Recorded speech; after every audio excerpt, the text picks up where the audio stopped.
واتبع سنته إلى يوم الدين. أما بعد، فيا أيها الإخوة الكرام أصحاب الفضيلة العلماء، أصحاب السعادة، أيها الحفل الكريم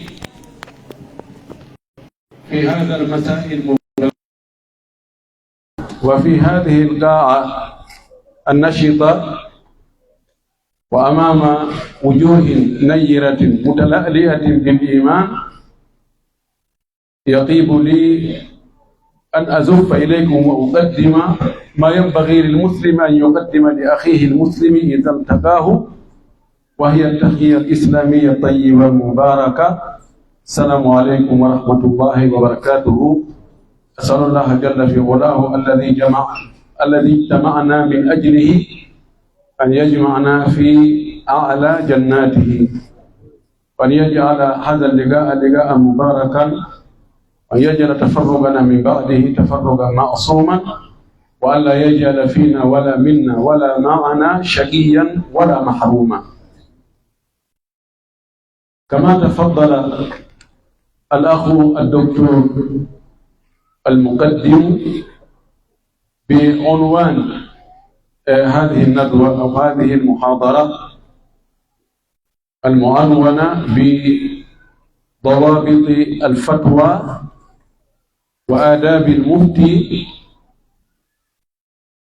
نسأل الله سبحانه وتعالى أن ينفعنا بما نقوله، وأن يجعلنا من العلماء العاملين السالكين سبل السلف الصالح. هذا الموضوع يهم العلماء الذين تبوأوا مناصب الإفتاء أكثر مما تهم المستفتين والجماهير، وهو موضوع مهم جدا وخطر لمن تأمله، وأسأل الله أن يلهمنا الرشد وأن يسلك بنا سبيل الهادين المهديين، إنه ولي ذلك والقادر عليه. وأشكر بداية السلطات المحلية الإدارية والدينية في هذه المنطقة المباركة، ثم أشكر القائمين على هذه الدورة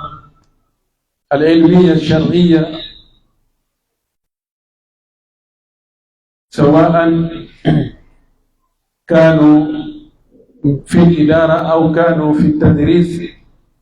أو شاركوا في الاستفادة.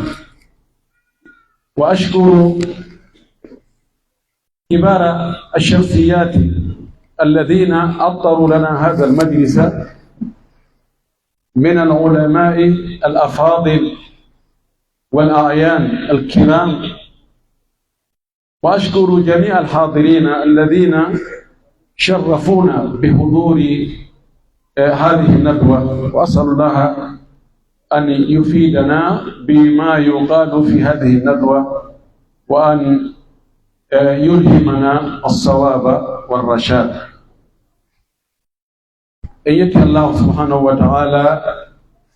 وتوتا أتجي نتو وأني لموكو وأندانو وأني مكهور ليدي دو لونتيدو entori ke mo kanko Allah subhanahu wa ta'ala waddo dum o yo juulo en ala nabi Muhammad sallallahu alayhi wa sallam o mo nuri e meden sabu yurmede fenginan do en bangini laddini ko dagi e ko harmi e kongudi makko e kuude makko. Yo Allah juule sahaba ben fo wattida e mabbe juula hisina duumina kisiye o allahumma amin. Ɗum feɓɓi haray en jarni en weltanike ɓe Allah ardini ka nokkure ɗo e o région meɗo e nde hoɗorde men teddude hoɗorde Tataguire ka saare men Labe ɗo ardinaɓe ka administrative e ka religieuse. En weltanike en jarni ɓeɗo karmakoɓe meɗen yuɓɓamɓe en ndu ɓeyduru gandal ɗo o séminaire ɗo woni ko wonɓe e yiilidirde ɓen woni ko wonɓe e jangilde ɓen. En jarni en weltanike kadi arɓe wonɓe e naftorde gandal ko wona e sakede kon e ndu ɓeyduru gandal ɗo e nder ɗe balɗe ɗo. Koko haani no haani mo andi yo andi, no waɗɗi mo anda on yo andino. En jarni en weltanike karmakoɓe seeniɓe ɗo teddingol nde tolande e mawɓe mokobaɓe ummaluɓe ardinaɓe e jende ɗen fof mawɓe gori seenagol sembina ɗe tolande l'islam. Jama seeniɓe ɗo ɓen fof duhiɓe suddiɓe sewɓe mawɓe no weltana no jarna, sabu en fof ko addi hen ko yiɗugol Allahu on e nelaɗo on yiɗa ka diina. Si goɗɗo yiɗi karmakojo haray ko fi honɗum o yiɗirimo ko sabu diina kan. Yentori Allahu subhanahu wa ta'ala mo moɓiɗen ɗo fi mum on, yentori mo jeeji mo yo moɓe en foppuɗo har hay goto dultaɗi ka aljanna makko ɓurɗo towde jannatul firdausil ala. Si en serti ɗo yo hiw en o reena en mo ɓe o danda ta Allah wattudu en, ta Allah waɗu en malkisaɓe, ta wattudu en kadi e malkisaɓe. Allahumma amin. Nde toɓɓere ɗo fayde ko nde ɓuri fewtude ko karmakoɓe, sabu toɓɓere nden ko holɗum nde firi karmakojo meɗen utitanɗo e yewtere nden ngo yewti en ko fii jaabagol lande ka diina. Ko honno lande ɗen jaaborte, ko hombo jaaboto lande ɗen. Aroyey toon cokku kun seeɗa ka yewtoyi kadi fii landotoɓe ɓen kadi. Ɓay wonde ko landotoɓe ɓen faljinta landeteɗo on. E yewta toɓɓere nde wonde landotoɓe goo ɓe accay cokkuli goo e nder landal ngal tawa si ɗin ɗon feññinano wona no jaabiɗo on jaabori noon o jaaboray noon. Alhamdulillah, en yetti Allah moƴƴi. Allah ko moƴƴo, Allah no moƴƴi e men no yurmini e moƴƴi. Ta en yejjutu Allah e nemaji makko ɗin e moƴƴereji makko ɗin. Nde toɓɓere ɗo ko toɓɓere mawnude, toɓɓere hulɓinide wonande taskiɗo. En andoyayno e nder yewtere nden yimɓe moƴƴuɓe attinoɓe ɓen kamɓe tele nde toɓɓere ɗo jaabagol landal kalislam inna ɗum no harmi ma ɗum no dagi, ɗum no moƴƴi ma ɗum moƴƴa, ɗum no waɗe ma ɗum wattake. Hariɓe ɗenƴi ɓe maapi e muɗum haa en jangoyay seeɗa e konnguɗi maɓɓe. Fiino andiren enen fewndiɓe fewndo ɗo, neɗɗo janga defte seeɗa ni o agga koyngal e hoore koyngal o inna lande ko faala ɗon wo. Kala ko o landa o jaabo, foti hino laaɓanimo ko o jaabi kon ko goonga foti laaɓanamo. Wallahu almusta'an. Ko honɗum wi'ete alfatwa. Fatwa ka haala arab ɗum ɗo ko masdar, yani ko fanda ɗon ko al ifta'u wal jam'u al fatawa aw al fatawi. Yuqalu aftaytuhu fatwan wa futiyan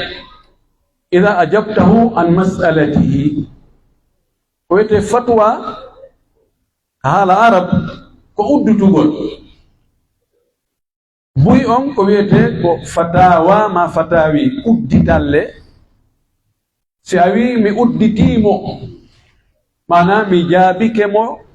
landal ko landimi kon hari ari o saggi laawol uddanimo anda e nde hunde ɗo o waɗay ka o accay, no moƴƴi ka moƴƴa, andi o uddi o landoma inna ɗum ɗo no moƴƴi, a udditanimo laawol ngol joni o waɗay ma inna ɗum moƴƴa,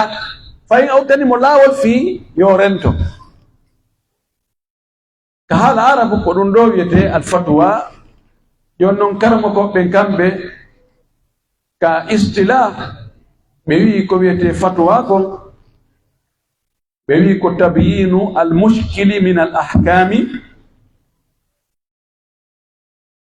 wa bayani hukmi llahi binaan ala al adilla alshar'iyya almu'tabara. hunaka ta'rifat kathira. إمام القرافي عنده تعريف، وابن الصلاح عنده تعريف، وغيرهما. لكن مفاد هذه التعريفات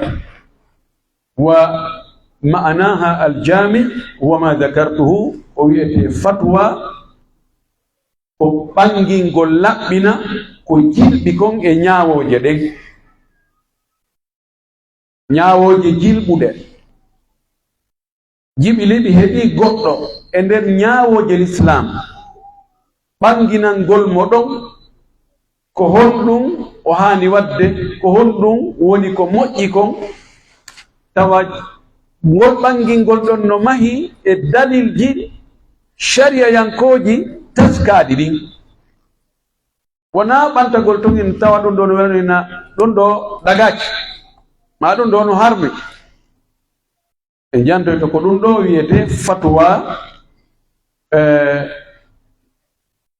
allahu subhanahu wa ta'ala hakken ko tawata nde hunde ɗo no mawni ko kanko tigi allahu subhanahu wa ta'ala atti wadde ɗe golle ɗo. allah subhanahu wa ta'ala kanko tigi o waɗi fatwa, o ñaawi wiya wa yastaftunaka fi nnisa'i qulillahu yuftikum fihinna. hiɓe landoma fi ñaawoje fi rewɓe ɓen, wiwɓe allah udditay on o yetto on ko honno woni ñaawoje fi rewɓe ɓen. yastaftunaka qulillahu yuftikum fil kalala. hiɓe landoma fi mas'ala kan londi mas'ala jilɓuɗo ko wiyete ko rona jala. si neɗɗo maayi o accali nene, o accali baaba, o accali ɓiɗɗo, o accali taanirawo, ɗum woni kalala. allah wi yeetoɓe allah udditay on ɗon o yeetoto on ɗum ɗo. faqad nasaba al ifta'a ila dhatihi wa kafa hadha al mansiba sharafan wa jalalatan an yatawallahu Allahu ta'ala bi nafsihi. idan o poste ɗo ɗe golle ɗo yonani ɗum ɗo teddungal allahu subhanahu wa ta'ala kanko tigi o askintini ɗum e hoore makko wonde kanko tigi o waɗay ɗum. sa waɗi ko allah waɗayno haray a waɗi ko tiiɗi, a waɗi ko mawni. no ɗuuɗi ko yewta kon e muɗum no jeeya e ko hollata wonde jaabagol lande ɗen kal islam ko hunde mawnude, ko jullere teddunde, ko jullere towunde, ko martaba towuɗo, wonde ko feññingol ñaawore allah yowitiinde e golle hellifaaɓe ɓen. wa bayanu ahkamillahi ta'ala almutaalligati bi af'ali almukallafin. ko ɗum waɗi woɓɓe goo ɓe nandini o jaabotoɗo landekal islam wonde ko himo siiñude place Allah o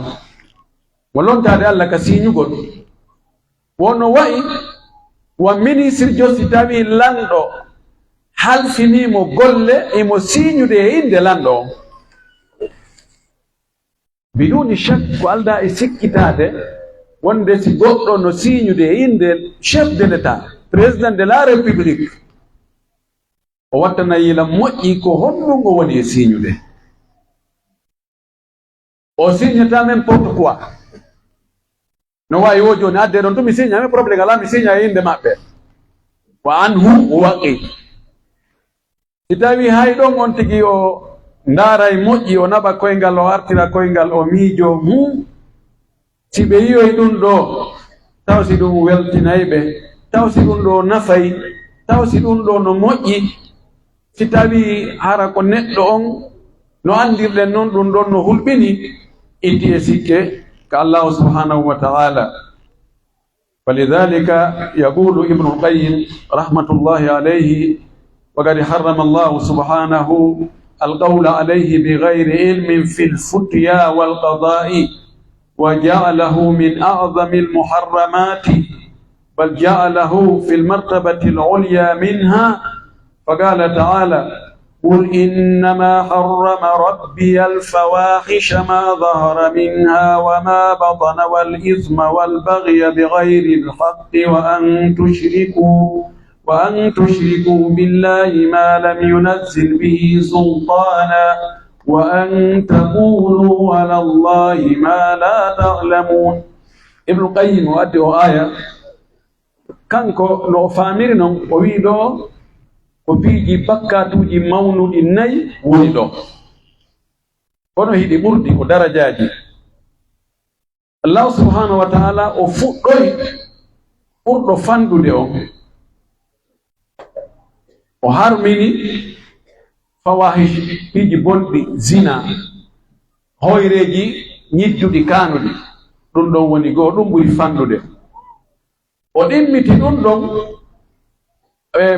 waɗugol bakkatu e tooñugol o dammitiri ɗum ɗon ko ɓuri mawnude ko shirkangol allahu subhanahu wa ta'ala. o wi on waɗoy nayi on ko ɗum ɗon ɓuri mawnude ɗum ɗon ɓuri sattude o wini huwa alqawlu ala allahi bila ilmi ko wowlugol e inde Allah harna e hoore gandal. ɓe wiye shirk ɓe wiye ko ɗum ɗon woni bakkatu ɓurɗo mawnude kono si ardi fenugol e hoore Allah e shirkugol fi kala sen ndaari e taway ɗon kadi ko noon e shirkugol ta e fenugol e hoore Allah ko ɗon ɓuri mawnude. innugol ko ɗum Allah wi tawa Allah wiyaali, Allah no harmini ɗum tawa Allah harmina ɗum ɗo ella ala Allah no dagini ɗum ɗum Allah no dagini ɗum tawa ɗon Allah dagina. on suusuno ontude hunduko mum laaƴa ko haa ko hatta wowla ngol konngol ɗo so daroke yeeso Allah. Allah wiima ko min winoɗa no wi hunde kaari iɗa anndile a fenay min mi wiyaali ɗum ko no jagoto. al amru jiddu khatir. jaabagol lande no mawni ko ɗum waɗi imamu nawawi o maaki i'lam anna al iftaa azimu aw azimu al khatari kabiru al mawqi'i lakinnahu kathiru al fadli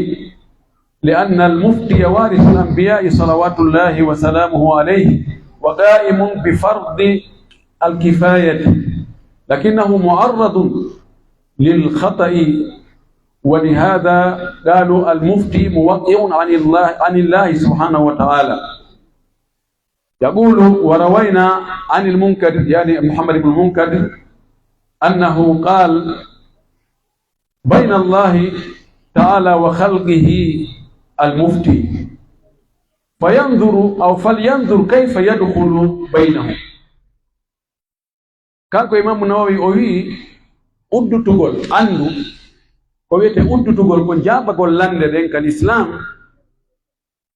no mawni kulaleji mun no mawni tanaji mun nambaraji mudum no mawni kono no mari ɓural kadi moƴƴi sabu janguɗo ha wawi jabade lande den kal islam oɗo ko lonti ko annabaɓen e nulaɓen idan oɗo o heɓi teddungal ngo sengo ɗo o wi kono no hulɓini si o ari faljude ma so ari mortagol yo andu ɗo ko kanko woni e siñude lonto Allah ɓay Allah subhanahu wa taala wona kanko arta yeeto neɗɗo aye ko wonɗa wadde ɗo ko ɗum dagaki ma ko faalɗa wadde ɗo iɗa huli ɗum no dagi na Allah arta wiya ɗum neɗɗo goto fardan kanko heɓin nulaɓɓen yottini kono ɓay ko ɓe ɓiɓɓe adama ko ɓe wuroɓe ɓe jogii dumunde kamɓe on ɓe maayi joni ko mbo lontotoɗen golle ɗon ko ɓen no waɗayno kon wiya ɗum ɗo no harmi ɗum ɗo no dagi ɗum no moƴƴi ɗum wattake ɗo ko ni yaratake ko karamo koɓɓe tentini hewtuɓe daraja jabagol lande ɗen kal islam telen gonsen ko ɗon ko teddungal ko ɗum waɗi Muhammad ibnu Munkadir no filla e makko o inni wo oɗo jabotoɗo lande ko kanko lombi hakkude Allahu subhanahu wa taala jalla jalaluhu e tagore nde kanko woni hakkude ɗon kanko woni e yottinde ko Allah yamiri kon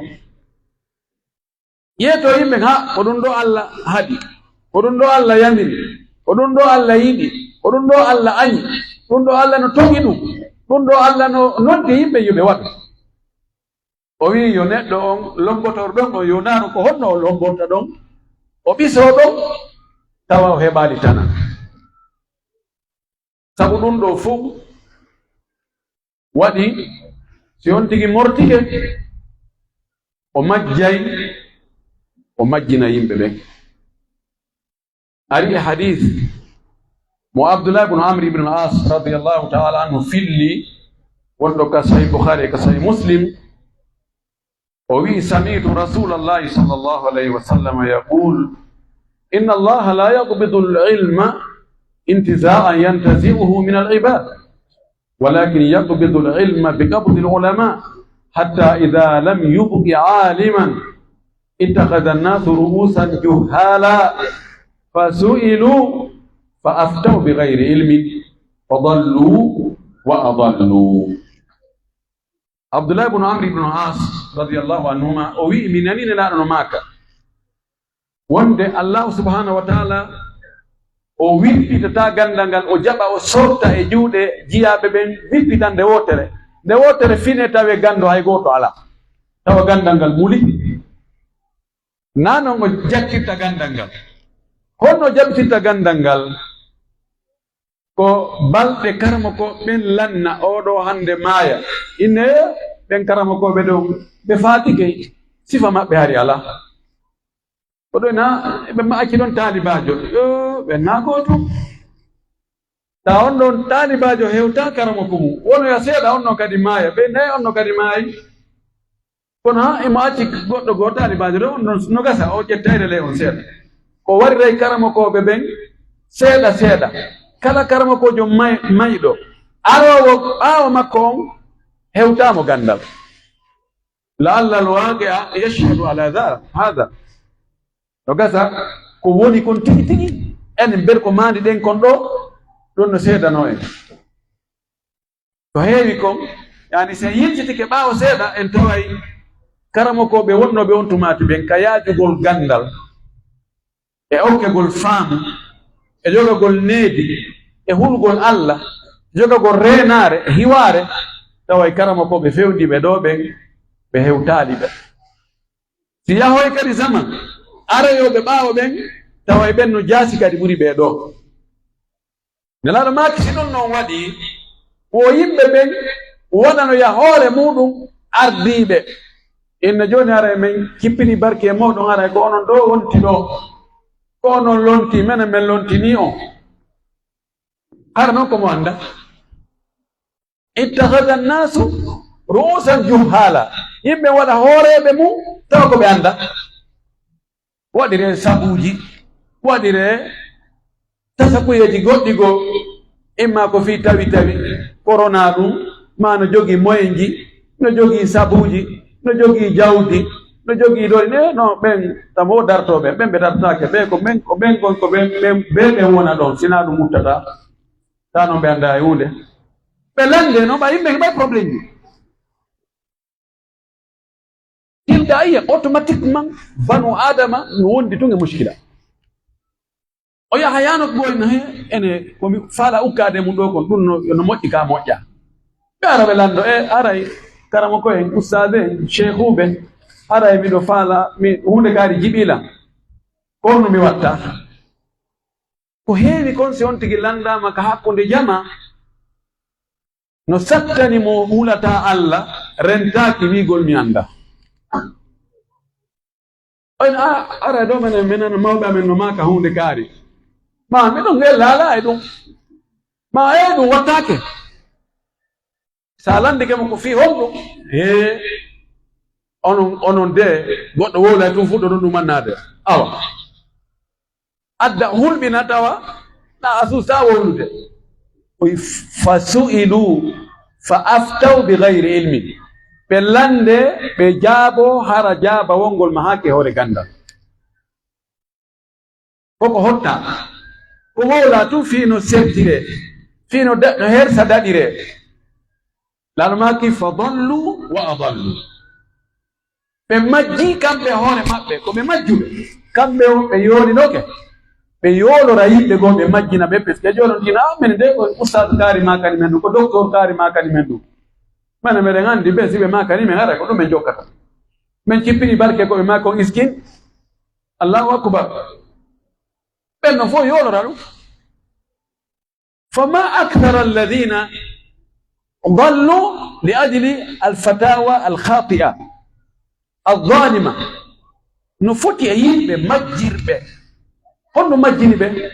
كو جاباجي لندي كراموكوبي جاباجي رين كو فجريجي كو توني ما هاكي وري غاندا كونو إني باي من دو على لندي تيرو سينا بيك من لندي كي ماكي هوندي كاري العوام هكذا يمبي جانغا بي ko ɓe lando wiyeteɓe no jangi ɓen ɗum ɗo ko tana ko albalaw ɗum ɗo fof ɗo ko daɗɗugol e natale mawdu o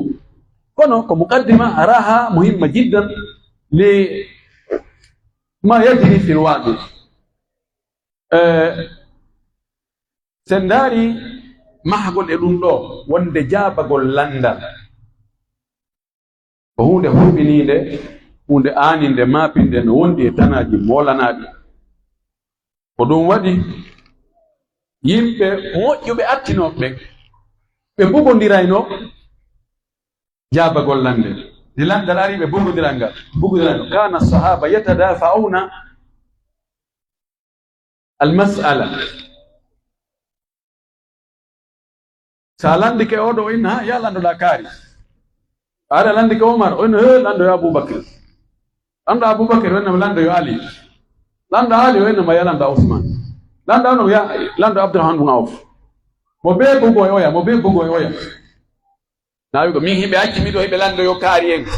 asikka menen fof nano ko goto men jangi men yalta asikka min mi jogaki doctorat ɓe landoɗo goɗɗo go on hen ala doctorat kamɓe nano ɓe wano jentiteɗo taabiijo min kibari taabiina himo sifano en kamɓe ko honno ɓe wa'onotelen jaabagol lande ittama ɗo e Abdourahmane ibn Abi Layla qala adraktu 20 wa 100 min al ansar min ashabi rasulillahi sallallahu alayhi wa sallam yus'alu ahaduhum an al mas'alati fayarudduha ila hadha wa hadha ila hadha hatta tarji'a ila al awwali. Kanko Abdourahmane ibn Abi Layla o inni mi tawama mi hawrondiri mi wuuridi e 120 sahabaɓe ta kamɓe Madina wondi ɓe nelaɗo 120 ɓeɗo men wuuridi si goɗɗo e maɓɓe landama landal ka diina o nattana ngal oya, on ɗon kadi nattana ngal goɗɗo, on ɗon kadi nattana ngal goɗɗo haa ngal hewtita ka attinoɗo. Yaw landoɗa kaari ustad kaari, ustad kaari meɗen mi landoyke ustad kaari ɓeyni yo mi lando wo kamɓe ɓe hewtana yaw landoɗa ustad kaari. Mi yahi mi landi ko ustad kaari ɓe oyi ɓe feƴƴinan ka moɗon yaw ka kaarijo yaha on ɗon wiya yahu ka kaari ko ɗo mi fuɗɗorno on ɗum waɗi si kamɓe ɓe andi si tawi joni tana wallinama ɗo si mi ƴetti tana o mi bugike ɓeɗo kamɓe kadi ɓe bugi tulange ma ɓe bugo e goɗɗo on non kadi ƴette tana o bugo e goɗɗo ko noon bugonirte si mbondi ari ɗo joni ndi piitike ɗo tumi ƴettani mi fero ka mi ferori o kadi futti o wonno kadi ƴettani fero sen anda ko tana si ko tono mo ɓe haɓirto kañum hendoto kono kamɓe ɓe andi conséquence mum on yeeso Allah subhanahu wa ta'ala. Allah ndum ayne ko honɗum jabaninoɗa ngal landal hiɗa andi a hewta a merita a hippata a taganaka fi honɗum hayno accida e woɓɓe goo ɗum ɗo ko sahaba ɓenni ya subhanallah. Ari imamu Shabi yandi oɗo men Al-Hasan al-Basri kamɓe ɗon ko ɓe kibaru tabi'in ɓe wi e fewde zamanu maɓɓe zamanu tabi'in o inni wa inna ahadahum la yufti fi lmas'alati walaw waradat ala umara la jama'a laha ahla badri. O inni yimɓe ɓen joni enen tabi'ina yimɓe ɓen no yawiti jaabagol lande ka diina ɓe jaaboto lande ɓe jaabo lande o lande goɗe ɓe jaaboto si tawi no hara ko umaru landano ngal landal o suustano ngal jaabade o mooɓayno tanoɓe badri ɓen fof o disinoɓe ene mi landama hunde kaari gonno yiiɗo hono la ilaha illallah. No heewi no ɗuuɗi sifa ɗi konguɗi ko ɗum waɗi Abdullah ibn Mas'ud o inni mono mari gandal o landama ko andi yo wowlu si o marana ɗum gandal yo wi'u Allahu a'lamu ko Allah andi min mi anda. No filla e makko kanko fayin Abdullah ibn Mas'ud ɓe gandi ko on boni Abdullah ibn Mas'ud sahabajo mawɗo tedduɗo anduɗo jogiɗo gandal o wi fahin kanko e Abdullah ibn Abbas fof ɓe wi man afta nnasa fi kulli ma yas'alunahu anhu fa huwa majnun. O wi kala jaabotoɗo yimɓe ɓe lande kala ko landa jaaboto kala ko landa wigol mi anda ala acce ha mi miijito ala acce ha mi ɗaɓɓita ala acce ha mi darta ka defte ala acce ha mi laaro karma ko ɓe wi e ɗum ala ko wowlugol tun no bogo tun ɓe wi oɗo ko feetuɗo o haykali coñci kono ko ñawore feetuɓe. No ɗuuɗi konguɗi no filla Ahmad ibn Hanbal filli yetti imamu Shafi'i itti imam Malik wonde imam Malik o wi mi nani o wiyetede Muhammad ibn Ajlan himo wiya ida aghfala al-alimu la adri usibat magatiluhu. Ibnu Salah ɓawo addi oɗo sanad o inni hada fi ghayati al-jawda thalathatu a'imma min a'immati al-muslimin imam Ahmad imam Shafi'i imam Ahmad kamɓe ɗo silsila dhahabiyya ɓeɗo ɓe fillike wonde oɗo Muhammad ibn Ajlan imam Malik wi nanirimo himo wi'a si gando welsindike wi'ugol mi anda ngol konngol o yejjitingol tawi fayda o wowlatangol mi anda o wi haray o fiɗama ka warata ɗon musibat magati ɗu ko neɗɗo tappegol ka warata ɗon waɗi nokkeeji e ɓanndu ko reten magati siko janngoɓe karate ɓen kumfo e ɗuma ɓe hollay on tigi ɓena ɗon ɓe hollino men sudan noon ɓe hollay on tigi ɓenna ɗo neɗɗo tappatake ɗo so tappama ɗo maaye ka kaɗɗungol ɗo ka kulkul ngel ɗo ka yolburuji ɗo e nokkeeli go ɗo wiyete magati ka waray so on tigi memi ɗo tun on tigi maaye ɓe wiisi tawi karama mojo on o yejjiti konngol wi'ugol he ene o masala ɗo mi anndamo haray o fiɗama ka o laawatako o maaye ko ɗum woni to konnguli arɗi sifa ɗum ɗum no ɗuuɗi o imam malik o landama lande 40 o jaabi lande 4 56 o wi mi anda no filla e makko kadi kanko imam malik goɗɗo ari landima o inni imam masala kaarijo imam malik inni mi anda ayni o masala ko masala o mettafi سهلة مسألة خفيفة سهلة فغضب فقال ليس في العلم شيء خفيف أما سمعت قول الله عز وجل إنا سنلقي عليك قولا ثقيلا فالعلم كله ثقيل وخاصة ما يسأل عنه يوم القيامة باي أوي المامي أو مسألة دونا مسألة متلو فيه مسألة ويرد فيه imam malik seyti o inni kadina landal kadina ko fandi ala ton ko wiyete ɗum ɗo na ala importance mettafi ɗum ala ton allah wi'i nelaɗo mum on min bugoto e maɗa konngol teddungol ɗum ko alqur'an o wi gandal ngal fof no teddi tentini ko tawata neɗɗo o landi toyte ñande darngal imamu Shafi'i o landal o deƴƴiti ɓeyni almaɓe on anda o inni he acce mi miijito taw haa mi anda ko honɗum ɓuri moƴƴande lam komi jaabagol kaa komi fankugol si tawi ko jaabagol ko ɓuri moƴƴande lam mi jaabo siko fankugol ko ɓuri moƴƴande lam mi fanka ɗum ɗo no ɗuuɗi haa se soggi ɗo e yahay ɗo haa ɓayda en andata ka haddi conséquence jaabagol lande wande joni jaabagol lande ɗen no woodi bil afrad no woodi bil hayat no woodi hara ko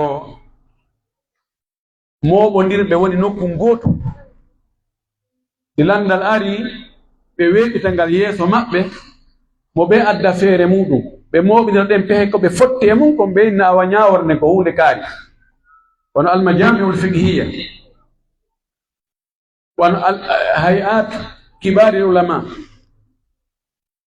woni ko an tum woni e jaabade an tum feere woni ko an e ɗimmoɓe maɓe woni e mooɓondirde ndaara ko jaabete kon ko landa kon jaabo si tawi on ti walla tasabbut ndartaali moƴƴi o heɓay faljere o falja o faljinora sen ari non joni e mawdu on tigi fayda ko ɓuri ɗude kon e makko no mi inniri noon ko karama ko ɓengo fewti koko hana yewtede fewdo ɗo ko fewdo mum ko dambude muɗum on ɗum waɗi jaabotoɓe lande ɗuuɗi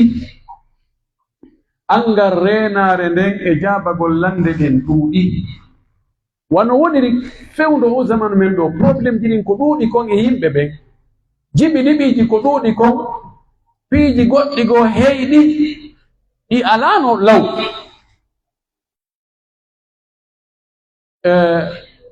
jaabotoɓe no jaabori o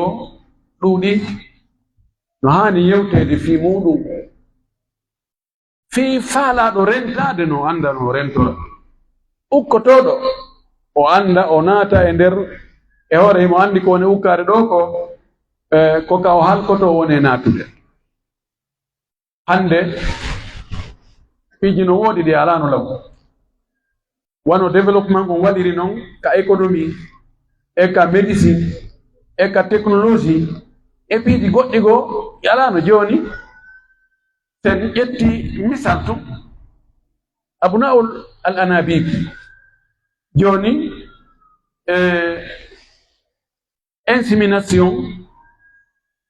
mi faljale konngol ngol waɗugol ɗum ƴettugol bofokoy mani sonnajo wattida e gilkoy mani gorko waɗa ɗum place ɗum nokkugo soit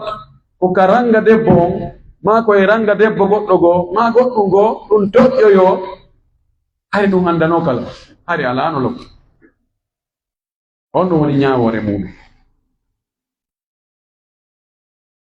Abu Hanifa ko ƴoƴuɗo kala bantejo o landano ene si wagtu tawi aden hakkunde leydi e kammu konno juulitta o juulay ka yo wakki ɗon on tumati ari avion ala o addi ñawde ɓen iftiradiyat figol iftiradiyat kono hande tawi ɗum no waɗa jaka wagtu no taweda hakkude sengo dow duule ɗen hakkude leydi e kammu e piiji boy ka économie. Joni gollodire goɗɗe go wano o bourse ɗi bourse ji kam yeeyete toon yeeyugol hendu fayda e mi soodi ɗum ɗo mi yeeyti hari ɗum alano law. A wonugol ɗo huwodira e wonɗo Chine hari ɗum alano law. Ko ɗum waɗi karamo koɓe fewndo ko ɓe ɓe wakkilo moƴƴi ɓay ko ɓe piiɗi yantuɗi ɗin ko ɓe ɗi heɓane ñawore yimɓe ɓe ganda mi waɗu yomi ukko e mum kana mi ukko e muɗum. Ko ɗum waɗi adle ndu dawabit yani ko honɗum honno fatwa on hani wa'ude fi yo jaɓe. Andi joni ɓe nayi otowal ngal fiyo ngal ara e ndi leydi ɗo ngal golla ko ɓe hara ko ni eni ngal moƴƴinira e leyɗe ɗe tawata kañum no na ko woni o arata kamu ɓeyna lekkere ɗen lekki ara ki lagina ɗo o ɓe hara iki waɗini ɓeeɗa no siñi ɓeeɗa no wi no winda no jaɓa ministére kareji ɓen fof no certifie wonde lekki kinki ala probléme. Ko ɗum woni manam dawabitul fatwa, mana fatwa on ɗo yo yaltu wi'en hi oɗo no hana gollitirede no hani hara mo jogii ɗi critère ji ɗo ɗi sifaji ɗi jantotoɗen ɗo. الضابط الأول الاعتماد على الأدلة الشرعية. تنجر أرانيرد فتوى جابغول لندنغال جاب وونغول يتوهي نو فوي نو توغيني الدليل الشرعي دي نابي قلت دون هارمي وفي عندهم مين ألبانو هارمي كنت كيف دون أوا ɗo gandi sondari joni misal tum fino ɓeyda famorde on andi ko ɗum wiyete fatwa e andi ko jabagol goɗɗo landal ko o andano se ƴetti joni ono keygujo kameɗen ɓe nayi wona yo loto ñande wo ñande ɗum ɗo ko fatwa nisaiya to heewi gonko sonna ɓe wattani fatwaji ɓe accanami na noon ɓe wonɓe ɗo goy ɓeynayi simo lootaɓe ko yo jooɗo fewta funnange ko satti o so jooɗi ke jullere o immike nayo goɗɗo jooɗo ɗon koron ko ngo lootorta kum ko kanko tun wona yo peyo ɓiɗɗo makko ino fof ko fatawa sa haliya mabniya ala dalil alshar'i la oɗo fatwa o ala dabit oɗo ko hayketeɗo ande ɗum no heewi aadaji ɓuɓɓi nde ñalande ɗo yatake ndu lewru ɗo peera wattake dewgal humatake fewndo ɗo ɗum wattake alarba karere wuppatake moratake ko fatwaji ɗi par ce que haɗay faananoɗo wadde on waɗa waɗi fatwa yaltini hukmu هل هو مبني على الدليل الشرعي؟ لا. أدلة الشرعية كرا بيردون كأندالو الكتاب والسنة القرآن والسنة dagana ki juldo wo juldo nde o accata ɗiɗo ɗiɗi o ɗaɓɓoya dalil nokkugo o tuginira on dalil. awwalu ma yajibu alayhi an yanzura fi lkitabi wa fi sunna fa iza wajada الحكم فيهما لا يجوز له أن يحيد عن هذا الحكم ويبحث عن الحكم في شيء آخر.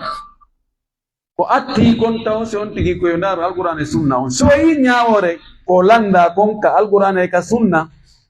دغناكي موكا أونيودون وإن جون يومينداروي كقياس يومينداروي كونغو دي كراموكو بيغو يومينداروي دوندو يومينداروي دوندو تبهندو الله سبحانه وتعالى وما كان لمؤمن ولا مؤمنة إذا قضى الله ورسوله أمرا أن يكون لهم الخيرة من أمرهم. دغناكي جولدو غوكو ما جولدو سوناجو سي الله إن لا دنياوي هودا de o suɓoyto goɗɗungoyna min kadi ha mi ndara min kadi dona joggi feere ko ɗiɗo ɗiɗi taw. si tawi ko non wayi si tawi kaka sunna ndaruɗen nelaɗo meɗen sallllahu alayhi wa sallam adna gissa goto seede hay nelaɗo ko yo daro ka alqur'ana wi ɗon si tawi ñawol nden no toon kanko tigi o wawata na yo addi goɗɗum ko lumbi ɗum ɗon. ibnu abbas no filli hadis no ka sahihayn hilal ibnu umayya اتهم زوجته أو قذف زوجته بشريك بن سهمان. هلال بن أمية أوي منانجي دي بينغو أن الشريك بن سهمان متابي بواد زنا أعوذ بالله. بارك الله نلا ريني لما دي سيدي بنايو أوي لي مارا كومينتون أدي كونو كيتي هورا عندي مييري mi taw hiɓe waɗa golle ɗe nelaɗo maki adda seede ɓe nayo sina ɗum min walline min focce loyru 80. o wi ɓeygon daɗata ɓawangu daɗata alo maki ko non o yimi allah o yahi o wi allah hiɗa andi ko gonga mi wowi allah feññinanan ɗum ɗo laɓɓinanan ɗum ɗo danda ɓawangon kadi o tab ɓeygo an waɗe zina ɓawangon focce. woni seeɗa ni ayeje ɗen cippi ayatul li'an nelaɗo noddi o wi hilal ar solution heɓike tawakkiliw seedingol allah laabinayi timminira joyi on huɗitagol wonde a yii on ɓen waɗa zina o wi haysi ko ɓuri ɗum miɗo wakkili almin kanko o wondi no ayeje ɗen ardi noon eyi sonnajo an kadi arda sonnajo mbaɗata lakka o fuɗɗi ɗumannade yima ko ɓe a hertinayme ɓoyni wallahi mi hertita yimɓe amɓe ko dari o woni on woni mahallu shahid o nelaɗo men sallllahu alayhi wa sallam o maaki absiruha fa in ja'at bihi akhal al aynayni sabiga al aliyatayni khadallaja as-saqayni fa huwa li shurayk ibn sahman فجاءت به كذلك فقال النبي صلى الله عليه وسلم لولا ما مضى من كتاب الله لكان لي ولها شأن. الله أكبر. دارماكي جوني وجدتي ريدو ندارم si o jibinoyi bobo tawi giteɗen no ɓawlita fongol ɗen no yaafo ɗon dolɗeɗen no moyti belen jiɗin no sewi haray ko Shurayk ibnu Sahman ko jaatigi makko reedinnomo habboɗen ha o jibinoyi tawi ko neɗɗe surati bagasen lalmaki daarima ni harana ko feƴƴino kon harana ko defteɗal ne ñaawno kon min e o goɗɗum waɗayno bi mana waɗanamo hidde ke tabiti kono alqur'an o tawi alqur'an ko wi ko wawata yawtutugol ɗum hande kadi alqur'an ñaawino wonde ko be o adda seede ɓe nayo ma gorko on qirrito sina ɗum ara e goɗɗum ala ton ɗo en andi kana rasulullah sallallahu alaihi wasallam waqafa inda alqur'ani si ala noon ko kanko kadi woni shar'inowo ɗon ɗo woni daabi to arano on ma ko dalilji ɗin fiya waɗi fatwa alqur'ana e sunna si tawi a yi'aali toon irji ila ijma'i l umma fal ijma'u hujja wal adilla ala dhalika kathira ko karamo koɓe ɓe fotti e mum kon wiyete ijma ko yimɓe wurduɓe fewndo gooto siècle gooto ɓe fuu karamo koɓe annda ɓen fof ɓe fotta e konngol gootol wonde ɗum ɗo no harmi ma ɗum no dagi ɗon ɗo no fottana wonde ko hujja ko dalil fewndo sahabaɓe no woodi masalaji go ɓe fottanoɗi fof maɓɓe hay gooto yeddondiraka e mum kono est ce que fewndo ɗo ɗum no wawi wonde ijma no yeddodira hakkunde usuliyankoɓe na ɗum wonde nge ndarude si o heɓaali noon ka ijma ko fotta ɗon yo yahoy e dalil naye on ko qiyas kadi ko dalil ko hujja selluɗo ko woni jaɓalima ko zahiriyankoɓen kono oymo selli oyi kono wala yuhsinu lqiyasa illa faqihu nnafsi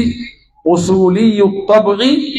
wama lam yakun dhalika fa innahu taglibuhu lgaflatu wa yazillu min awwali wahla waggo andugol qiyas ko wiyete qiyas ko eɓɓindirgol masala mo ƴi'al ari e muɗum ma eɓɓinirgol masala mo ƴi'al araali e mum eɓɓiniramo e masala goo mo ƴi'al woni e muɗum siɗi nandi ka ella ɗi jonde ñawore wotere o ilhaqu far'in bi aslin li illatin tajma'u baynahuma aw jami'atin baynahuma aw huwa i'ta'u al-far'i hukma al-asli li illatin jami'atin baynahuma joni se waɗi misal qiyas dorogu est ce que dorogu no harmi honno woni dalil men na do ka alquran heɓata wona ka sunna kadi heɓata wona ijma ɓay ala noon tumati kono beere no harmi ka e nasso alquran e makuji laaɗoni boyi wonde beere no harmi ndaren ko fi honno beere harminanam est ce que fiinde ɓawli ma no lammi ma no wojji ma ko nokku kaari nde moƴƴina naɗum ɗon fof ko ɓayde bonnay ki hakkil l'islamu no ari fi hiwgol ki hakkil boni hara neɗɗo on hay o hutortake o wiyatake waɗ o wiyatake accu jaga ella harmingol beere nden ko ɓayde bonnay hakkil tawi ndaren si dorogo bonnay hakkil bonnay ko cokka idan ƴetten ñawore beere nden adden koolen e dorogo innen ɗi woni gooto yonnene goto baba goto ma qulnahu fi lhamri min altahrim naqulu bimislihi fi lmukhaddirat annaha muharrama li illatin jamiatin baynahuma wa hiya al iskar on tigi ara ɗon e no waɗi adilla lutonirade muɗum qawlu sahabi istishabu al asli البراءة الأصلية إلى آخره المهم ضابط أرنهم ويتو حرا فتوى كرمكو جون جابول كو جابي لندي دو أنكم ومهيدو يهوري دليل جدي شريعة جابي دليل شريعة كودري الضابط الثاني من ضوابط الفتوى تعلق الفتوى بموضوع الاستفتاء ɗo e jaaba wongol yongol jaɓe yo taw hara jaaba wongol no yowiti e ko landa kon salandi kelan fi sete yagal mi jaabi ke ma fi remugol alandi kelan fi zakka mi jaabi ke ma fi julde gonɗo jaabawol ƴettatake ko ɗum waɗi kanko jaabotoɗo lande on yo eto o anda taw ko honɗum o landiɗo faandi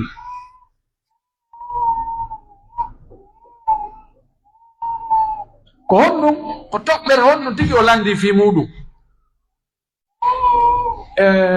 goɗɗo miɗo e oto goɗɗo landi mi landal mi jaka mi famali ko tere honto mi jaabiɗon mi waɗi sarduɗon adillaji mi wowli oyni min noon komi wino ko hunde kaari tawi na toon min mi yaari few min mi ƴetti yarowal Konakiri ngal ko fokkita ko yarugo Sénégal idan ɓe on tigi anda ɗum ɗon ko ɗum waɗi wano nelaɗo meɗen sallllahu alayhi wa sallam so landama o anday tigi tigi ko honɗum landi ɗon woni ko faandi si tawi landal ngal no wawi faamirede ni ma faamire ni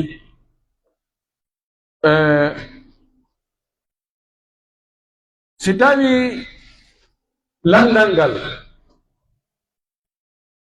landaɗon no andi so jaabike tun direct landiɗon ngalɗay mano gasa tappay mo ka muusi ella ala yo ndaɗɗu taw harana fi landal ngal taw o ndaɗɗa o waɗa o adda buutu hum o yeƴƴita ha moƴƴa so wallina bombure nde no waɗi lande goo ko sittade peɗa ɗon ɗon haɗa ella ala ndaare nde Allah subhanahu wa taala muuyi montugol qibla on itta fewtugol baytil maqdis watta yo fewta ka suudu kaaba so ndaari aayeje attiiɗe yamirgol wonde fa wallu wujuhakum chatre al masjid al haram Allah ndaɗɗo piske ko hunde wowtama a atta yimɓe no wowti hunde no fiɓi e mayre no mawnin no teddini nde aduta heñu moƴƴa ɗon sonkay Allah ndaɗɗita o wonde imo monta ko faala o tabintinna ko faala so itti goɗɗum o adday ko ɓuri ɗum moƴƴude mo jaɓi ɗum Allah bonnata golle golluɗo moƴƴini golle ɗe o andini ɓe taw wonde hay koɓe fewtinotoɓe juuli kon ella ala on tuma tan o ilnawa fa wallu wujuhakum chatre masjidil haram idan ko noon woni ko haani kon no sella o ɓeyda e hoore toɓɓere ko landa kon landiɗon landike toɓɓere tawi no woodi ko nanditata mon ko humodiri e muɗum jaagotoɗo no wawi wattorde ɗum ɗon kadi kono yo fuɗɗorta o ko landa kon fi mum tigi tigi dalil mum sahaba ɓaɗi landinelaɗo hadis on no ka sunan abi dawuda ka sunan tirmidi musnad imam ahmad e defte mo selli ken ɓewi inna narkabu lbahra wa laysa ma'ana min alma'i ma yakfina afanatawadda'u bima'i lbahri ɓeyni meɗen ƴawa e laakoye men naata ka maayo tawa ndiyan ko men jogi kon ɗan yonata ɗan ɗuuɗa ko ber ko men yara si men salligi ke ɗan min heɓata ko ɓen yara enen yo min salligo ndiyam maayo ɗan malgré ko ndiyam lanɗan nelaɗo jaabi ɓe o maaki maayo kon huwa tahuru ma'uhu ɗo woni mawduu al istifta on o wi alhillu maytatuhu o weydani ɓe ɗum ɗon o wi ngo maayo ko ngo woni ndiyam muɗum no laaɓi jiiɓe muɗum no dagi andi jiiɓe mum no dagi ɓe landaki fi ɗum ɗon ko ɓe landi ko ndiyam ɗan o wattani ɓe ndiyam ɗan o ɓeydani ɓe ɗon waɗni ɓe bonus ɗon ɗo no dagi almufti alhadid alfatin العارف بالواقع يمكن أن يضيف إلى نقطة السؤال أن يضيف أمورا لها علاقة بالموضوع. نجوتي الناتا يدون فو نسلك دي كاو أتشا دون جابا قول توبر كو لنداكو وجابو يو غوتونغو كونو بجوغي شرط so tawi nde toɓɓere nde o landi so jaabi ke nde inde ɓuri haqqille makko o gasa naadamo e probléme ji erreur ji mo wawi jaabade mo jaabaji goo o inna ha ndaara oli a landa go sifa ɗum ɗo haray a landa go sifa ɗum ɗo ko ɗum ɓuri moƴƴude sana goɗɗo landi mo ene docteur meɗen yeddodiri ɗo est ce que ndi leydi no tournude mini enen est ce que a faami ñaawoje diina ma kam fuu haa luttanima joni andugo so leydi no tournude iɗi dari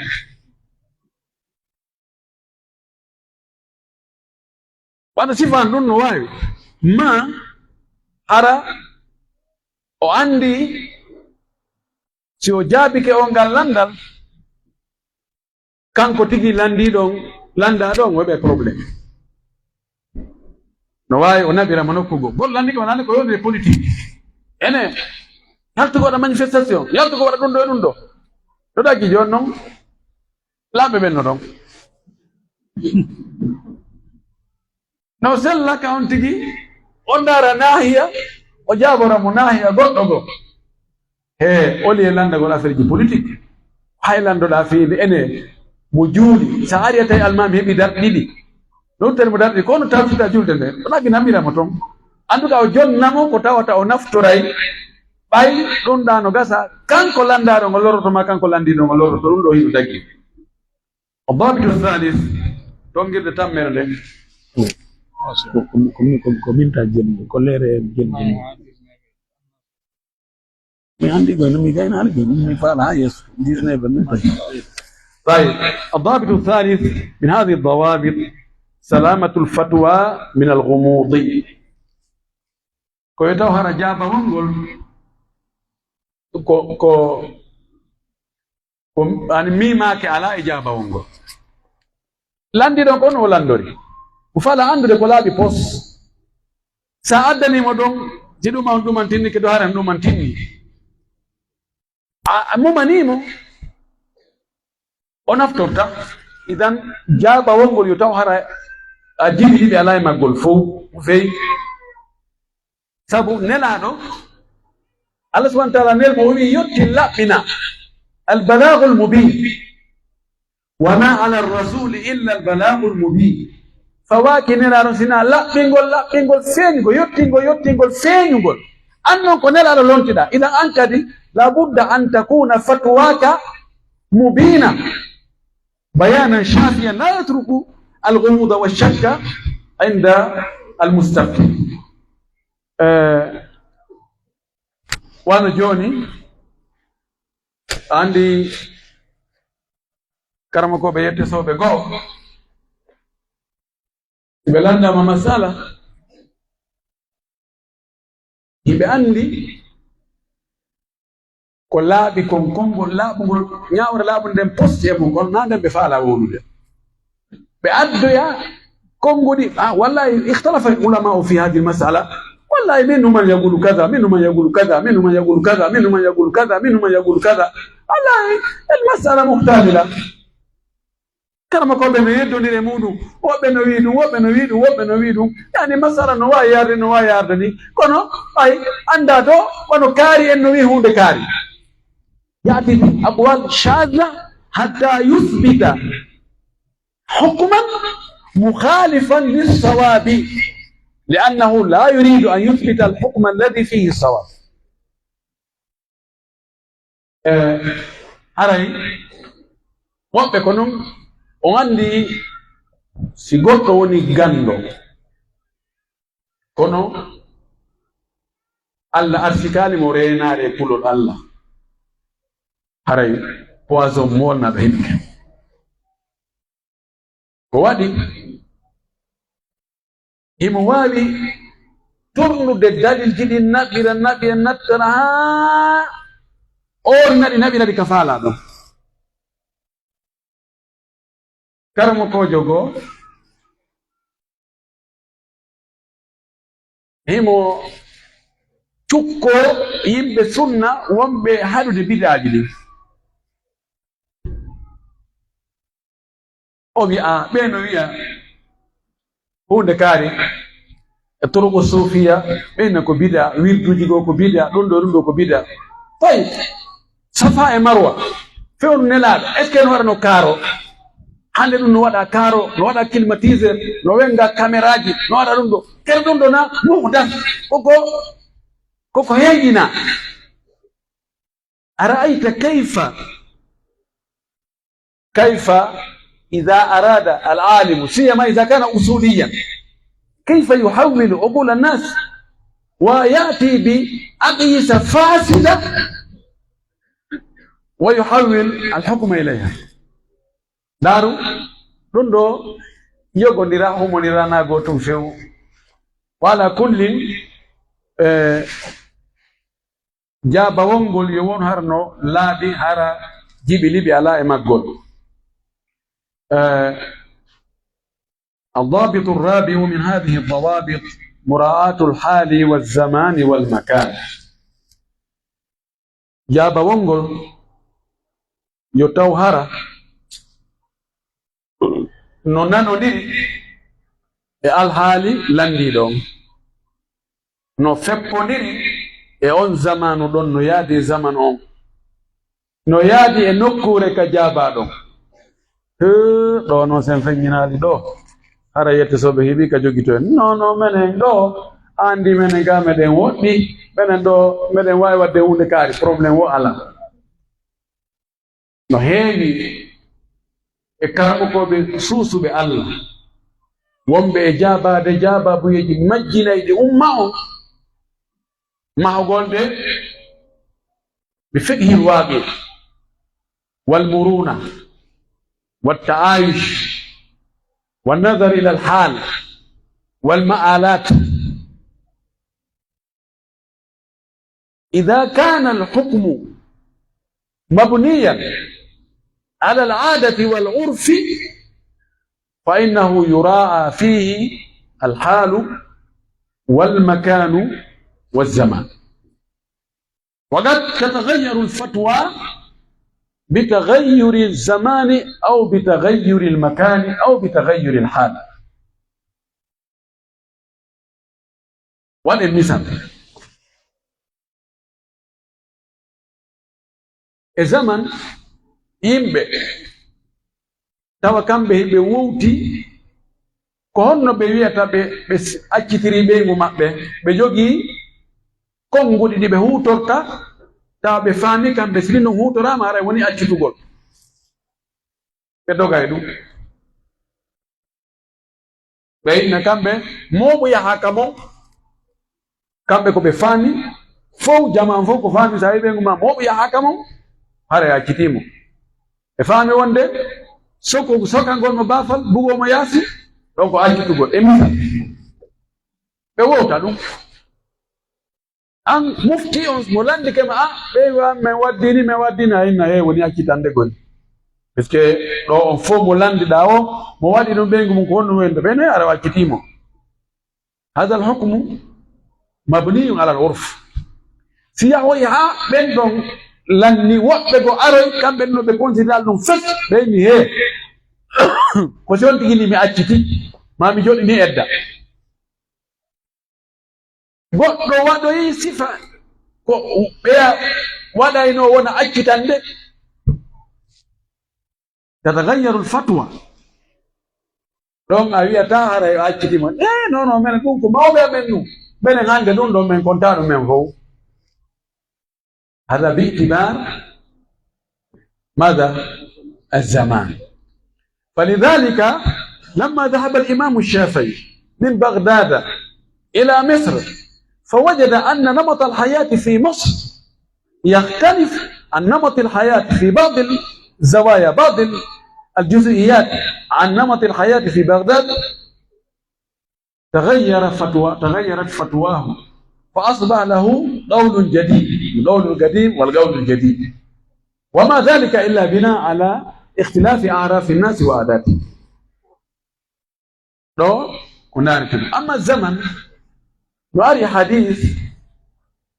لا رسول الله صلى الله عليه وسلم لا تقطع الأيدي في الغزوة وماكي جود تجتاك كجري أو واتتون سجين بكنوي إياه حقو يقول وقل جهاد إننا نقول هذا بنتون إمبيري تو ينتون يكسر جو مولتي كدون وجي غلو إننا نجيمو أوكي ريتيكه هنو هانا ودين تقطع اليد وجونغون تاجي في أنيا أرنن كو جونغون تاجي كونو مكانهم دار ما كنادو أتي هارتو في هدو مخافة أن يرتد فيلتهج بالكفار هل قلتين جودن تاجي جود بينما هي أرجع أنون دينا ممكن كو دينا كريمينال أرجع من هي جود تاجي تاجي كا يا pas de problème viens ici kisango doga yara to ande perdi on don o wi don place on nanon haniri wagol misle dalik sitawi joni bien goddo o wari goddo hore tembe be bien goddo ari do labe do o wari do goddo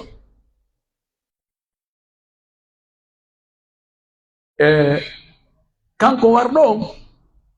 jogi dole jogi jama sewi en wartoto mo do ko tana watta dum do dabira makko foppo no do warana be ko adalbiya ko fandube be wawata fus do gasa be ay mo be reabe fop habi yaw nanga be inano ta en warto mo do yette mo nabe mo konakiri kata wata ton sen warti mo fitna watta li anna inkar al munkari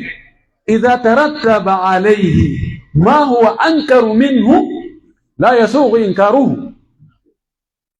بني ستاوي حدو قلمو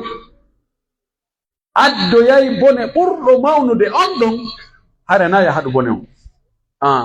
دار دو ابن قيم فيلن ودو شيخ ابن تيمية نودي وبقدو جميل قوله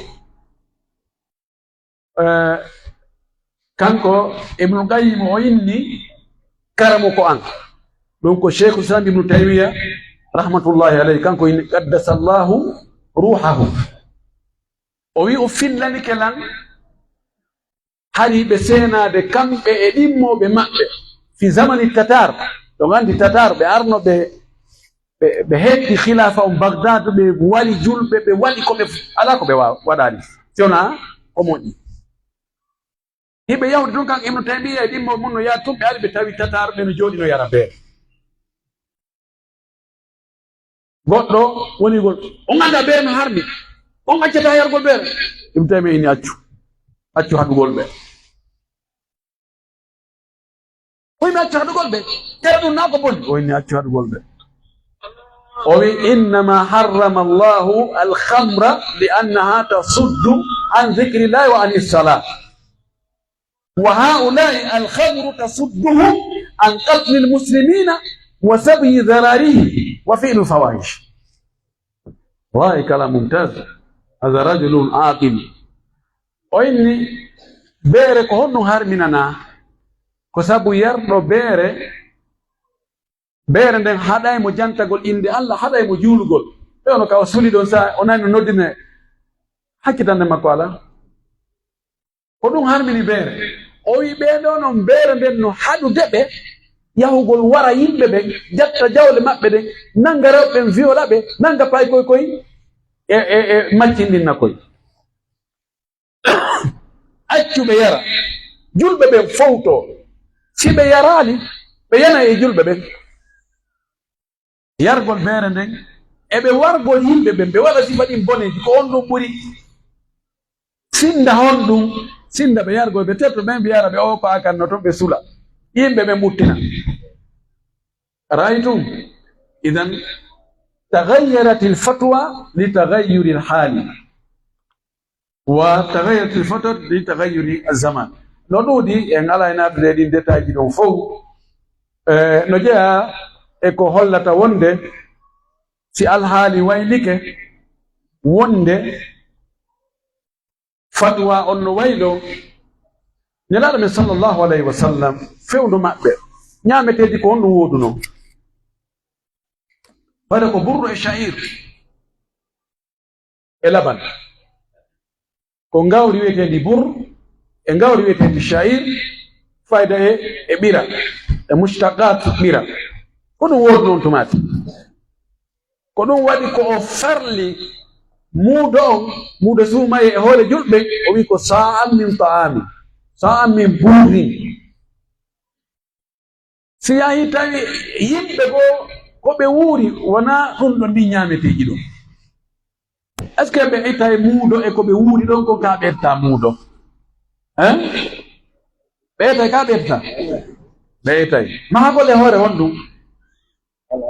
alhaali on jooni si woni enen fewndu ɗo ko maaro tun wuruɗe koye honɗum ƴette muudo koye kon maaro si woɓɓe go aroy tawi kamɓe maaro ɓe ñaamata fen ɓe accidiremo go maaro ala fes ko foññe tun ma kaaba tun koye honɗum ɓe ƴetta muudo ɓe landike makko honɗum ɓe ƴetta e muudo muɗum a wi'aɓe ko ñaamete mum galibu ɓuuti albalad fewndo ko wuurano maaro a wiino ko maaro ittete ɓay wuurama foññe iwɗa e ɗum ɗon wiiɗa jooni ko foññe ittete tagayyara fatuwaka li tagayyuri lhaal no ɗuuɗi e muɗum lakin hadari an yasluka fi misli hada alalimu maslaka التأسف وتأويل النصوص على غير وجهها وتمييئها إلى الهوى ngal dambugal ɗon koye wattani ila karama kojo wota o naatira ngal dambugal ɗon en na joni alaali o sansi o ƴetta nassuji ɗin o wayla o naɓira no o faalira non o jokka mbeleede tawale ko nassuji ɗum ɗon na ɗum dey wona nassu on wona e sansede ko ñaawore mahinde e hoore urf aada si aada on waylike ñaawore nden wayloto alhukmu ma illatihi wujudan wa adama إذا وجدت العلة وجد الحكم وإذا انعدمت العلة انعدم الحكم. الضابط الخامس من ضوابط الفتوى عدم الإجمال فيما تقتضي التفصيل. في جابة والكرم كوجون يقولون valable والجابة وتا أمومو كهاني فنسة نابر no nandita o ya mawdu ɓaawo kono no serti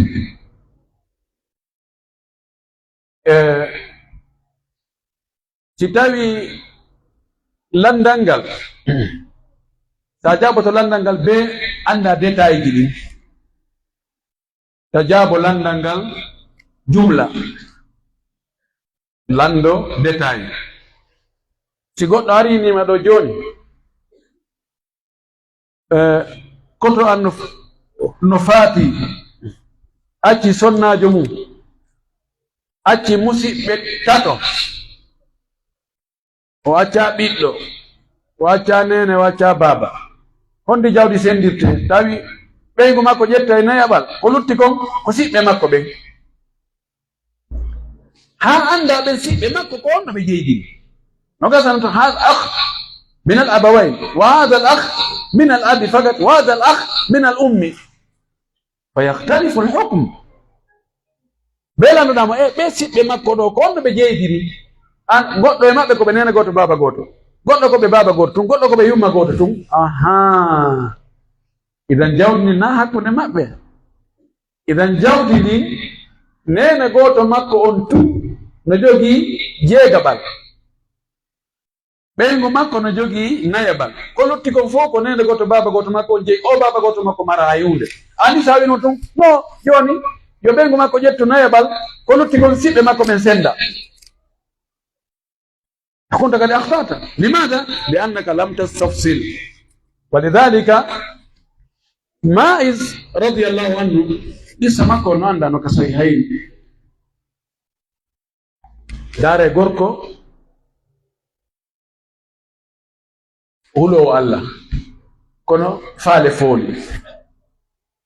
ko ɗum waɗi yo neɗɗo hebbin toragol Allah, allahumma sabbitni ala alhaq, allahumma hfadni, Allah tabintina e hoore gonga, Allah reena. Oɗo ko sahabajo o jarribora waɗɗugol zina e debbo, Allah sorrimo o andaka few, kono wonki makki jaɓali yo suuɗo on tumo fanka. O ari hawta illade o inni ya rasulallah inni zanaytu fatahhirni, nelaɗo mi waɗi zina laɓɓina. laɗo ma gadon awa ƴettemuna bon ferɗo mo kaji aw maayo. laaɗo wi ɓay zina no wi'e hara na yidugol farji e farji awra e awra. laɗo maki alaynu tasni wa zinaha nadar wal yadu tasni wa zinaha lams. o wi laallaka gabbalta wa gamasta, no gasa lunni no gasa mawlumo. o wi la zanayt. o wimo anta muhsan, ene a jombi a meeɗi jombude. o wimi hi ɓay ɓe gandi hidde mo jomba e hidde jombuɗo no serti no gasa. ko o waɗiri ɗum hari mo suɗi. o inni goɗɗo falyagum wal yastankihu. o wi minunoɗa hunduko makko ndara si tawi ko yette soɓɓe yarata ko luɓata ka hunduko makko. on immi lunni. o inni o nelaɗo o yara e hunde ko bonnata hakke. andi istafsala zahabat kullu ihtimalat. on ɗumati o inni awa joni ɗo ñawore ma nden laɓɓingol ma ngol ko fiɗugol ma kaaje ha maaya. o inni komi payi. o andi si tawi no ara o landanokimo détail waɗayno ella. no woodi lande go be antigi landitoɗa landiɗon hi a wi hunde kaari ko honɗum faandiɗa ɗon, ko honɗum woni ɗum ɗo e ɗum ɗo ɗum ha laaɓane pos. ɓeyni alhukmu ala shay'i far'un an tasawwurihi. ñaawugol hunde ko ɓe andata hunde nden ɓay woɓɓe ko makki ay lande ɗe moƴƴina ɗe ha ɗe labe no faaliɗa noon. oustaz min modiyan wallahi min feppa o feewa. tawi mo feewa ko honno ngadi o feewa. o feewa o ɗumanoto hara kanko e oustaz ɓe aldino si a seedi e modi ma mi jombete. no ene kono wo hey wonde ɓe niɓɓoyay wonde ɓe ɗumannoto. ay feewa on konngol feewa ko mujmal. wonɓe ɓoyɗano wonde joni no gasa ɓe wondino o heɓani o ɓiɓɓe tato. tawi mo yanduno mo wonde o jikku a heɓani o ɓiɓɓe tato. joni ko fewndo wonɗa wiide ko joni min seedata an e oustaz en wodi ko somodu ɗum wattane yiɗa. الضابط السادس تنجرد جيغا برد من هذه الضوابط التجرد من الهوى في المفتي والمستفتي. ɗo wonɓe ka tirbilgaɓe ɓe heɓay onon wonɓe to ɓen kadi on heɓay. ko ɗo woni gasmul mushtarak on hakkunde men. landotoɗo wona yo landor faande mbeleɗe ko hara sago makko koko o faala kon jaaba. no wodi woɓɓe go ɓe lanto min ni noon ɓe makkiya landal ngal ha moƴƴi. sa jaadike ɓe tawi nane fana ene oustaz joni noon si tawi no warini ene oustaz docteur si tawi noon koni si tawi noon koni ɗaɓɓa ɗo ganto ya ɓe indi mana andale mi ko haatuma. si tawi ɗon o convaincaki ɗon o yaha kadi o landoyo docteur Abdourahmane mene wayi hunde gari o famina o landaki la ko hunde gano gari ɓen ɗon inna noon no dagaki. o yaha kadi ka docteur Mumin ko docteur mi aɗo ko yo jokke no ha o hewa wi mo no dum non problème ala parce que masar na yedunda wala ko be dal ado kan no famo ndiro be ba kan no sabtina wallahi ben dan ko mi he mi lanta ko be ande parce que kala ko landi laade wona ko faala ko be jabotom hada tiba'ul hawa ɗum ɗo ko jokkugol faale ka landi ɗon ɗum dagaki Ibnu Qayyim no wi'i e jangoya gay konngudi karama goɓe goo o wi an jaabotoɗo lande woto jaabo lande haa tawaɗa ƴoƴani ya andani yimɓe planji maɓɓe ƴoyreji maɓɓe eno ɓe ɗumannoto no ɓay ɓe piricca on tigi ɗo dagaki kan an landiɗo on ka landoɗa harana faale ɗaɓɓutugol goonga wonɗa ko heɓugol tun hujja hum e juuɗe karamakojo waɗa ko faalɗa ko mo landike ma ɓey ko docteur kaari yetimi ɗum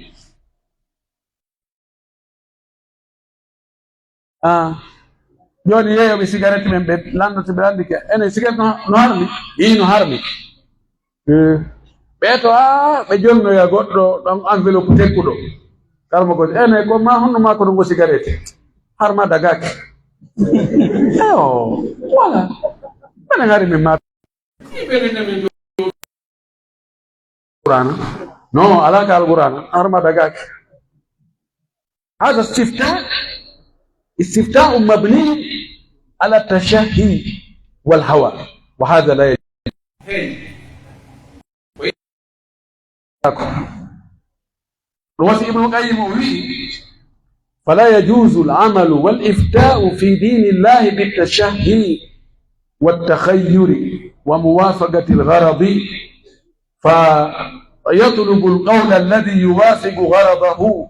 وغرض من يحابيه فيعمل به ويفتي به ويحكم به ويحكم على عدوه ويفتيه بضده وهذا من أفسق الفساق وأكبر الكبائر. no wawi wonde ka landiɗo on landaɗo on kadi no wawi jaborde faale hoɗon ɓuri huɓinade joni goɗɗo ara lando no heewi ka watta muhabatu lil muluk wa al athriya wal wujaha jabagol lande hawrodirde e faale lamɓe jabagol lande hawrodirde e faale lamɓe haysi weltinta jeyɗo lamɓe ma jabagol marɓe lande no hawrirani marɓe ɓen non sina Allah faabi goɗɗo wowlugol goonga yeeso yimɓe ɗiɗo no satti jabagol ɓe lande goongaje no satti lanɗo on e marɗo mana wonɗo ma e nafude joganiɗoma intérêt o landike ma landal tawi ko ya jaabo mo kan nan o faalirano ko contraire intérêt makko on ha buyta koto ɗon yani wallahi ɓurandu na ko weli fi e ɗo haray ɗo no metti fi kono min sikka ɗum ko probléme noon no metti fi no waɗi karamakoɓe goo fi ɓattagol marɓe ɓen ma lamɓe ɓen ko ɓe yawɓe na mbeɗen hoyɗani on dow hunde kaari min hoyɗi yon hirsi nagge ɓalewe mi hoyɗi yon waɗi sadaka foññe sadaka ndappa ɗum ɗo e ɗum ɗo he ndara ono yiɗimi ɓe hayade hay mo hoyɗa ndelal ha ɗum ɗo koye waɗi kisan se ko ceerno kaari ko oustad kaari ko alaji kaari ma kañummi ɗum ɗo si ɓe landama non ay ɗum ɗo ɓay ko ɓay aray ko service ko intérêt no probléme ala e ɗum oɗo landi kanama ko jogo tawi ko patron jo nafuɗo kadi ene ko honɗum yiiɗa e waɗugo miɗo faala wadde ɗo hôtel non probléme ala on yaali makka hôtel ji no woodi makka tawi ko hôtel ji ɗi ko watte ka hôtel ji kon makka e ko watte hôtel ji kon Conakry taw si ɗum ko gootum sa waɗi hôtel Conakry ɗo a inni no gorko addoyo toon debbo janano natta to kala naato toon simo wondi e debbo ɓe o adda o certifia wonde o ko bandirawo makko ma ko ɓeygu makko a wi beere yaratake toon taw sa heɓa client a onteɗo yaya ina yeyno ɗum ɗo ɓe fermé ko ɓay ko yettesoɓe ɓen fayda ɓurta arde sifa ɗum pimpiji idan ɗon ɗo ko no hulɓini ham الضابط السابع وقت انه يحدو الضابط السابع أهلية المفتي ويتوهر او وندو e wadde fatwa himo handi e waggol fatwa la ilaha illa ko ɗo noon ɗo woni muradno imam ahmad no filla e makko wonde o landama ko honnugo wi e gorko mono lande hunde o jaabo e hadisaji taw o anda fiɓu ma o lande ka fiɓu o anda hadis o wi o ɗo dagaki ka o jaabo lande yiɗa andi hadis anda fiɓu ma ande fiɓe anda hadis ko ɓe hawtadi abdoulah bin mubarak o wi'i tuma o neɗɗo jaabi lande hara o anda batteji ɗin hadisaji ɗin e konguɗi sahaba ɓen o anda qiyas moƴƴi ray haray ko majjuɗo wona o hanuɗo jabare lande karama ko ɓe no woni fimu ɗum kono ɗuuɗi ɓe ɗo yiya tun docteur abdourahmane no ndaara leere a sikkanayla yimɓe faala wulde goɗɗum المغرب ساعة كم؟ إلى 25 المغرب قنوت الناس 15 قبل وصول المسجد. طيب haray waktu o lanni ko haani wulde kon siwalan ka khulasatul qawli dabitu goɗɗo goo no ton e fatwa on no yani oɗo handuɗo e wadde fatwa no haani haray mo jangi himo andi sharia on himo andi ko sharia on faandi magasidu sharia himo andi ka yeddondira toon konguɗi karama koɓɓe masala o si tawi no accinoɓe no woodi fi makko ɗon yeddondira no foti hara yande ko honɗume karama koɓe woodi parce que joni sukaɓe ɓuri ɗo ko honno wonni ɓe faljinde ɓe hendo fatwa karama kojo gooto e leydi en kutubil fatawa muhtasara konngol goto o anda no woodi konguɗi goɗɗi goo e masala on jogiɗi kadi dani o ƴetta ɗum no inna oɗo noon tun woodi si tawi wona sahabaɓe yeddodiri e masala taabi'ina en woni waɗi konngol ɗiɗi taabi'ina a imma en senditike ɓeeɗa wi ɗum nda ɓeeɗa wi ɗum an a ƴetti konngol goto ɗum a wi ngol to ko meere aɗa yina e hoore ma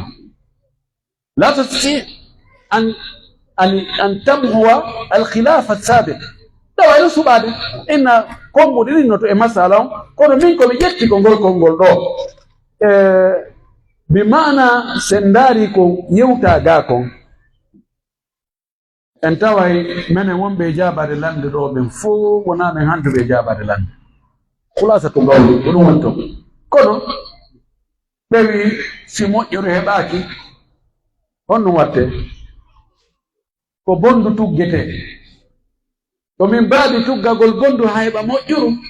ko ɗum si tawi docteur kaari no lande en faami e ta yimɓe ɓen acce kadi hara hay berɗum no heɓaki no ɗuuɗi en wawali gaynugol mawdu on waɓu to lanni baabi to goɗɗo goo no ga himmuɗo moƴƴi yo on tigi andu alqawaidu alshar'iyya المؤثرة المرئية في الفتوى كسد الذرائع والحيل والضرورات أو جابتور لاند نوتون توغال كالإسلام دند واتنت إلى موئي في جابة لاند نوتون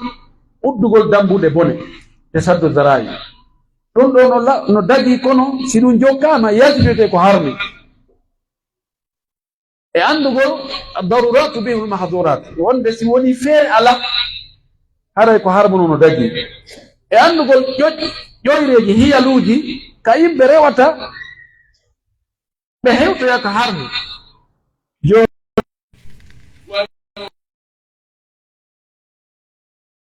hiila ko hiila lil wusul ila riba ko imamu Shafi'i tun daggi ɗum joni mi argol miɗo faala 30 million e juuɗe ma si mi ñawli ke ma 30 million ay ko 40 million mi yoɓoyta ɗon noon ko riba laaɓuɗo post fof no andi rido ala joni noon ko a yeeyo otoje mi ara minna joni ngal otowal ɗo ko jeewi ñawlirtami ngal inna ko 40 million minna mi ñawlike ngal minna kono mi yeeyitima ngal kadi inna jeelu minna adna 30 million cash jonnami 30 million hen otowal ngal no woni ka woni si délai on hewtoy ko jeeli mi yoɓata 40 million ko hiila ko ƴoyre kala bantayagal sifa ɗum no ɗuuɗi ha ka raɓɓiri ɗon neediji oɗo waɗo fatuwa neediji makko ɗin ko wonde si tawi goɗɗo goo no wuudi gaynanowo mo fii jaabagol lande ɗe yo accude on ɗon ɗum ɓuri moƴƴude ɗin mum ɗum wota o hawju jollugol réponse yaltingol fatuwa on yo miijito yo ndaaru tentini siko lande ɗe tawata no yowodiri e masirul umma tawa no yowodiri e jama on fof wona fi neɗɗo gooto ɗum ɗon o tawa wi ɗum joni he ɗum ella ala e ɗum ɗum ɗo no harmar no daggi yo diisino ɓurɓe mo gandal e toɓɓere nden tentini si toɓɓere nden no yowodiri e spécialiste joɗɗugo si tawi joni ko yowodiri ɗo e ka médecine yo lando docteur ɓe ka médecine ko honɗo yiiɗo e ɗum ɗo siko yowodiri e économie yo lando ɓe noon kadi e yo maru gundoji yimɓe ɓen si goɗɗo ari landi kema tawi ko muradu wirterno toon wota wewi mi ye goɗɗo haɗo landimi wo hunde kaani mo jogii ella ka ɗuma no waɗɗini no wattitirni yo reenu gundoji yimɓe ɓen si konnguri ɗin foti ka makko ɓuri moƴƴude yo fanko ina ha ɗum ɗo mi annda taw no ɗuuɗi ha joni darɗen wona ɗo inchallahu si Allah addoyi laawol goo e yolde goo e mbeyda yewte fiide toɓɓere ɗo moƴƴi yo yimɓe ɓen yo rento jaabagol landal sina hara kontigi jogari ɗum dali yo anndu ɗo yeeso Allah o landitoyte konko o jaabi ɗon kon si tawi ɗum ala dali e torki Allah yo allahu arsuku en gandal wondugal e kulol allahu o arsika en kadi rentare o waɗa en malaɓe natoɓe aljanna fayin harayde jarniɓe yettaniki jama on fof e organise ɓe dawra on e karamakoɓe on ɓe ɗon ɓe o yaafoto sifalde waɗi toon haray ko immorde an si tawi sababano toon haray ko immorde moƴƴere Allah yurmede makko jasakumullah khairan wa akhiru da'wana an alhamdulillahi rabbil alamin nam siɓe julɓe no tawa e needi jonde sifatno yewtereji o tigi hakko haka ko ɗum gayna aray immagol sifa ko waɗen ɗo ko ɗum ɗo karma koɓe no haɗi ɗon ɗo o kala no jooɗo ha waynodire si o tigiya ay ko needi galngal ngal ɓuri himmude kala ko woni aray weltanike docteur Mouhamadou Wuri mawɗo on ko mawɗo labanɗo alfad alfada wa ajat walla yewɓe mo ɓuri moƴƴude joni ara information ji min jogiiɗi wonno janngo ino anndi ine mari wiyete machakil de usra muskilatul zawjiyya kala probléme ɗi fof e yewtete janngo ko anfi ɗo ara no anndugole ɗigore mum e heɗito ɗum ɗo mo kala no gasa on heɓay solution e probléme ɗi jogiɗen ɗi ko dalleji ñawden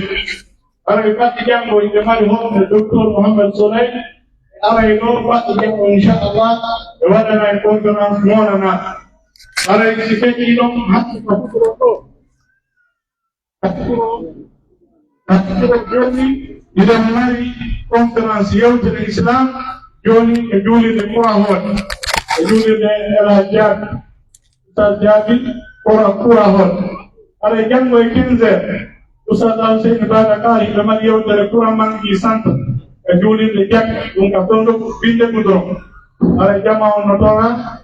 nootagol e ɗiɗo yewtereji aray si feƴƴiɗo kadi ide ginna hen mumpitu wondema baɗɗe janngo aafiya e usalla seydi waɗe yewtere aafiya inchallahu taala